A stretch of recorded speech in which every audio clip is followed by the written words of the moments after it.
Sarasota City Commissioners don't just have to fill the soon-to-be vacant city manager job, they also have to fill the most high-profile job at the police department. SNN Local News reporter Jim Spivak has the latest on the search for a new police chief and how the back and forth in the city manager search complicates things. Well, with just a few weeks until Police Chief Michael Hollaway is set to retire and no city manager set in place, that leaves some big question marks here at SPD headquarters for their top position.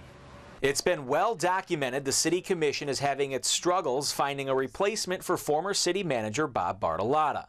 But at the same time, they will soon begin the search for another high-profile job to fill when Sarasota Police Chief Michael Hollaway steps down as scheduled in October of this year.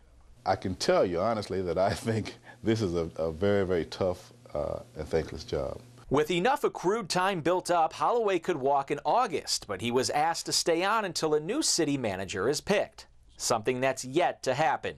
He or she, as city manager, is accountable for the actions of the police department, so therefore he or she ought to have be able to select who their final choice is. Interim city manager Terry Lewis acknowledges that with the city manager position still up in the air and his departure set for the beginning of August, the city runs the risk of having to ask Hollaway to stay on longer.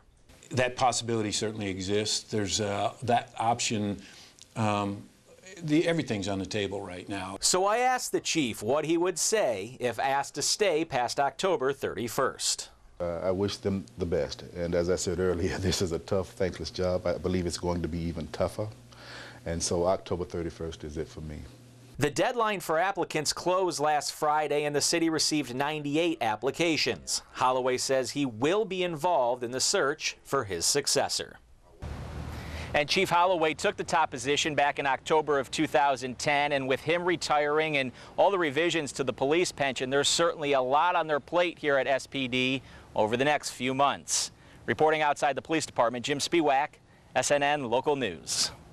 To add to the situation, SNN Local News found out the command staff at SPD is also close to retirement.